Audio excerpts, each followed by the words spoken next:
बिस्मिल्लाहिर्रहमानिर्रहीम। सलाम पाकिस्तान के साथ नाज़रीन, मैं हूं आपका होस्ट अब्दुल कदीर। नाज़रीन, हमारे साथ मौजूद है मोहम्मद उसामा अली साहब। एस्ट्रोलॉजर हैं, रिलीजियस स्कॉलर हैं, बिजनेस कंसल्टेंट हैं। उसामा साहब की पेशन गोइयों की बात करें तो एक के बाद एक दुरुस्त। और उसामा साहब ने कहा था कि जी 3 जून को आप देखेंगे कि जी आपको एक फ्रेश पाकिस्तान मिलेगा। और 3 जून से पहले की अगर बात करें तो 29 मई को बड़ी अहम केसेस हैं। 30 मई को तो खान साहब की समात है वीडियो लिंक के जरिए, मगर 29 मई को खान साहब की 2 समात हैं। एक है साइफर केस में और दूसरा है इद्दत केस में। अब इन दोनों का फ्यूचर क्या है वो उसामा साहब से ही पूछ रहे हैं। जी उसामा साहब, अस्सलाम वालेकुम। जी वालेकुम अस्सलाम, क्या हाल है आपके? सर अल्हम्दुलिल्लाह, आप बताएं सर, कैसे हैं? ठीक हैं? मैं खैरियत से हूँ, ठीक ठाक। आप सुनाएं। सर 29 को 2 केसेस। वैसे कहते हैं कि अदलिया के लिए ऐसा हफ्ता जो अब ये कल से जो शुरू हो रहा है, मंडे से जो हफ्ता शुरू हो रहा है, ये बड़ा अहम है। बड़े अहम अहम केसेस लगे हैं और ऐसा हफ्ता बहुत कम आता है। मगर इस हफ्ते में जो सा है खान साहब के 2 केसेस हैं। इमरान रियाज साहब का केस है और समी इब्राहिम साहब का केस है। इसमें यानी कि सारे केसेस लगे हुए हैं। और तहरीक इंसाफ ने कहा है कि जी इस बार ही हम तैयारी के साथ जाएंगे, जिसमें कमिश्नर रावलपिंडी का भी, जो अभी तक गायब है, उनका नहीं पता, उनका केस लेके जाएंगे। जो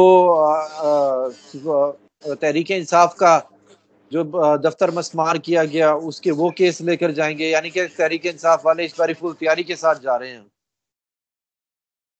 बिस्मिल्लाहिर्रहमानिर्रहीम, अल्हम्दुलिल्लाहि रब्बिल आलमीन, अल्लाहुम्मा सल्ली अला मुहम्मद व आले मुहम्मद। देखें, ये चीज़ें ना इसमें दो नज़र आ रही हैं। जितने भी कन्फ्लिक्ट्स, उनका बढ़ोतरी, उनका बढ़ना, वो 3 जून से पहले है। और 3 जून के बाद लगता है कि चीज़ें बड़ी बेहतरी की तरफ खुशाइंद होने लगेंगी। और उससे पहले पहले ये जितने भी केसेस हैं, ये ऐसा लगता है कि अदलिया सीधा इमरान खान के हक में, उनके फेवर में फेंकती चली जाएगी। और शायद इसी वजह से अदलिया का ये रुख देख के ही नवाज शरीफ साहब ने फजल रहमान साहब को आगे की है और ये उनकी बी टीम के तौर पे आगे बढ़ रहे हैं, क्योंकि उनको ये शक पड़ रहा है कि सहूलतकारी अभी भी जारी है इमरान खान की। और वो किसी हद तक ठीक भी कह रहे हैं। ऐसा महसूस होता है कि जो इदारे हैं, उन इदारों के अंदर भी ए और बी टीमें चल रही हैं। ऐसा लगता है कि एक टीम इमरान खान की फेवर में और एक टीम उसके खिलाफ। इसीलिए ये इलेक्शन का रिजल्ट जो है इस तरह का आया कि जैसे कहाँ हुक्म पे तामील हुक्म भी की गई, लेकिन इस तरीके से की गई कि वो जो है प्रॉपर ना हो और उल्टा गले का अजाब ही बने। जिनको जितवाया गया तो ऐसे जितवाया गया ताकि कल को हरवाया जा सके। और इसी तरीके से जितने भी मैं समझता हूँ कि अब तक के मामला हैं, उनका इमरान खान को बिला वास्ता फायदा ही पहुंचा है। तो ये ऐसी कौन सी थिंक टैंक या पॉलिसी थी कि अगर इमरान खान को ख़त्म करना था या क्रश करना था, तो वो इतना दिन ब दिन मजबूत तरीन होता चला गया। और समझने वाले इससे कासिर हैं। अब जाके नून लीग को समझ आई है और वो ये कहने लगे कि सहूलतकारी अभी भी जारी है। तो मैं समझता हूँ कि सहूलतकारी की ये जो स्टेटमेंट है, ये बिल्कुल ठीक है।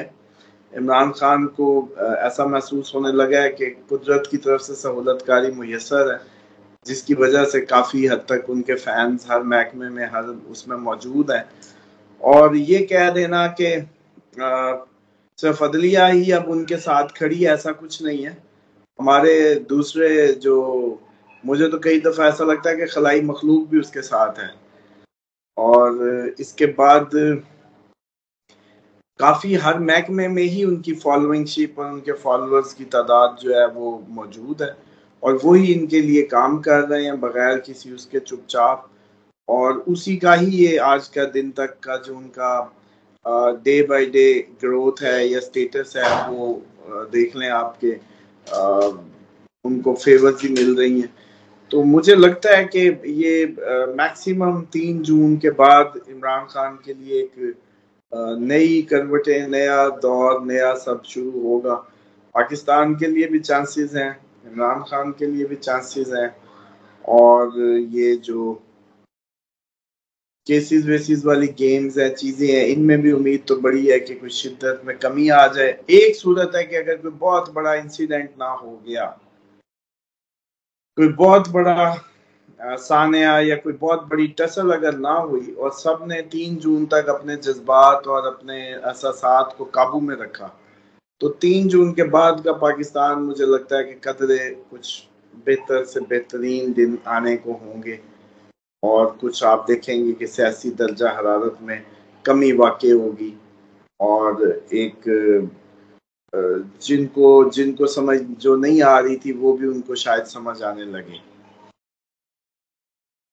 अच्छा सर, जो खान साहब हैं या पीटीआई वाले हैं वो कहते हैं कि जी हामिद खान साहब और बैरिस्टर जफर साहब बड़े सुस्त हैं, इल्जामात लगा रहे हैं पीटीआई वाले उन पर कि वो अपने केसेस सही तरह तैयार करके नहीं जा रहे, तो वो उन पर भी कोई दबाव है या क्या चीज है, या हाँ, वो ये कुछ खुद। तासुर ये तासुर मैं बताता हूँ, ये सही कायम हो रहा है। ये ठीक वैसा ही तासुर है जैसा सहूलतकारी का नून लीग इल्जाम लगा रही है। ये ठीक वैसा ही तासुर ये भी बन रहा है कि ये सारा जो गेम है ये शायद एक प्री प्लान्ड गेम है। अब तो लोग इस तासुर पे बहुत ज्यादा आने लगे हैं कि शायद ये इमरान खान को, क्योंकि इमरान खान एक अनपॉपुलर हुकूमत होती चली जा रही थी, जानबूझ के गिराया गया ताकि अगले आने वाले दौर में मजीद ताकत से लाया जाए। फिर ये फटे, फिर ये सारी कहानियां, फिर लेकिन अवामी समंदर इस तरीके का क्रिएट किया गया और पाकिस्तान की सारी जो पिछली जमातें थी उनको उनके केस माफ तो किए गए लेकिन उनका उनके कैरियर खत्म कर दिए गए। मतलब उनको अपनी अब सियासत बचानी और करनी मुश्किल कर दी। ऐसे अदलिया के फैसले दिलवाए इतनी तेजी से कि उनकी सियासत खत्म हो गई और इलेक्शन भी ऐसा करवाया कि उनकी इस पे भी सियासत खत्म हो गई कि एक पार्टी का सदर जिसको वजीर आजम के ख्वाब दिखाए वो अपनी सीट के ही चक्कर में पड़ा हुआ है कि वो बच जाए किसी तरीके। तो मैं समझता हूँ कि ये एक बहुत बड़ी कोई मास्टर गेम हुई है और डेफिनेटली ये जो लोग हैं जिन पे इल्जाम लग रहे हैं वो इसका हिस्सा हो सकते हैं और इसीलिए या पीटीआई के वकला ये महसूस करने लग गए हों कि यार ये केस तो एक पेशी की मार थी, या ये बात कर देता तो मैं कर देता तो खत्म हो जाता। तो ये जानबूझ के, क्योंकि जितने दिन वो अंदर रहे हैं एक तो उनकी हिफाजत रही है, दूसरा आपने देखा कि उनको मजीद उनके हर ऐसा केस किया गया जिससे उनकी शान में इजाफा ही हुआ, उनकी पजीराई में इजाफा ही हुआ। अब तक मकबूलियत एक पर। काम का केस नहीं। घड़ी के केस पे लोग हंसते हैं, साइफर खुद वो एक मजाक बन गया कि जज को जब ये कह दिया महकमे ने जाके कि हाँ क्या अमेरिका के उसमें ये सब था, तो वो तो था। जब वो हाँ कर देगा तो फिर इमरान खान ने तो झूठ ना बोला ना, उसकी तो फिर उसके नतीजे में हुकूमत गई। तो इसी तरीके से आपका जो अगला इद्दत वाला केस था या ये टैरियान था, इससे भी इमरान खान को फायदा हुआ, उसको कोई नुकसान तो नहीं हुआ। तो मुझे तो ऐसा लगता है कि ये सारी की सारी गेम जो है ना पीडीएम को डस्टबिन में डालने के लिए बनी थी, वो अपनी सियासत के इख्तिताम को पहुंच चुकी हैं और इमरान खान अब जब वो निकालेंगे तो पूरी ताकत से आके अपने आप को रिवाइव करेगा। और आपको याद ही होगा कि मैंने उसकी डेट आपको दी हुई है, 15 अगस्त बनती है। वो शायद ऐसी कोई खबरें हों कि 14 अगस्त की आज़ादी के मौके पर हकीकी आज़ादी मिल गई और सेलिब्रेशन पे ऐसी कहानी, तो ये हो सकता है ऐसा कुछ। अच्छा सर, एक और चीज जी,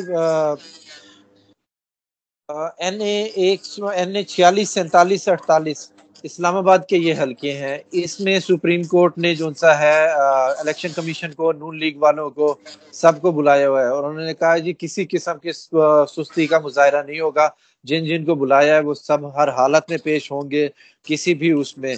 जस्टिस तारिक महमूद साहब ने इनको जी लाइन हाजिर किया हुआ है कि जी NA 46 47 48 के केस में क्या देखते हैं कि इसका कोई फैसला हो पाएगा? हाँ जी, इनका फैसला इनके हक में आने के भरपूर चांसेस हैं और आगे इनके केसेस जितने भी हैं अगर पीटीआई ने फाइल किए होंगे, अदलिया की हद तक जो एक है मामला इलेक्शन को लेके, वो दूध का दूध पानी का पानी शुरू हो जाएगा और बड़ी तेजी से होगा। NA 130 का क्या कहते हैं, ये पूछना जरूरी था। जी, NA 130 का क्या कहते हैं, ये पूछना जरूरी था। देखें उसी पे सियासी। सारे मामला तड़ने अड़ाने हैं, उसी की अब बस देर है। उनका बस चले तो उसकी वजह से कहें कि इसको हुकूमत सारी गिरा दो, नया इलेक्शन करा दो, कुछ कर दो, बस सारी बारगेनी इस सीट की वजह से होनी है, वरना तो मामला इतने सीधे नहीं थे। अच्छा क्यों सर, ये एक और। सारे कहने लग गए हैं कि इमरान खान ही अब के बगैर मुल्क की सियासत अधूरी है, और ये हैं तो अपोजिशन पार्टियां, ये कैसी बातें कर रही हैं? इनके दिमाग चल गए हैं क्या? फजलुर रहमान कह रहे हैं इमरान खान को हुकूमत दे दो, भाई अभी तूने खुद ही तो गिराई थी। इन अब सब के पीडीएम साथ में तूने असल में फ्री मुझे बजवाई लगता है है कभी सर। कभी हाथ हो गया। तो हाँ खुद ही जी। गिराई थी, अब कह रहे हैं उसको दे दो। और इसी तरीके से मतलब इनकी हरकतें सबकी चेक करें ना, बातें तो ये सब बुखलाए हुए, इनको समझ नहीं आ रही कि इनके साथ हो क्या गया। अच्छा उसामा साहब, पाकिस्तान और बरतानिया का मैच था बरतानिया में। उसमें जो सा है, पहले पाकिस्तान में इलेक्शन हुआ तो लोगों ने वो दिखाया, मगर मैच के दौरान कैदी नंबर 804, इमरान खान जिंदाबाद, ये सारे नारे जो है ओवरसीज पाकिस्तानी ने लगाए। मैच तो पाकिस्तान हार गया, मगर खान साहब की वहां पे जीत हो गई। देखें ये तो अब ओवरसीज के लिए तो एक अब फैशन सिंबल है ना, वो तो फैशन है। और इमरान खान एक अब जाहिर बात है कि वो एक ब्रांड है और उसका पूछे पूरे फॉलोअर्स हैं, तो डेफिनेटली वो एंजॉय करते हैं इसको। अब और तो इनकी जिंदगियों में फन कोई नहीं है सिवाय इमरान खान की सपोर्ट और उसके, और उसी के जरिए खुश होते हैं, उसी के जरिए अब ये लोग जो है खफा होते हैं या परेशान होते हैं, और उसी के जरिए ये लोग सारी अब जिंदगी की आसें उम्मीदें जोड़े हुए हैं। और मैं समझता हूँ कि अगर ये कोई बहुत बड़ा मास्टर प्लान था तो ये कामयाब हो गया, और इस टाइम इमरान खान पूरी तूल अर्ज में। और उम्मीद तो यही है कि अब आपको आगे अगर 3 जून से पहले कोई कसर रहेगी तो 3 जून के बाद मजीद बेहतरियां नजर आएंगी। सर लास्ट में बस सिर्फ इन दो केसेस का बता दें कि ये हवा में बुलबुले की तरह उड़ जाएंगे। देखें ये तो आज आपके पूछने की बात ही नहीं है, आज तो आपको भी लग रहा होगा कि बुलबुले की तरह उड़ जाएंगे। हमने तो उस वक्त कहा था जब सजाएं हो रही थी, जब इनको 14-14 साल अनाउंस हो रही थी और सारा माहौल याद करें, उस वक्त कहा था कि ये सब बुलबुलें हैं। तो आज तो आपको भी पता है कि जजेस का रुख किधर हो गया। अब तो हर कोई बता सकता है इसको। बहुत शुक्रिया सर, उसामा साहब हमारे साथ मौजूद थे। वो कहें 3 जून का इंतजार करें, उसके बाद जो कसर रह गई है वो 3 जून के बाद भी पूरी हो जाएगी। 3 जून से पहले कसर पूरी होगी और 3 जून के बाद भी। बहुत शुक्रिया सर। सलाम पाकिस्तान।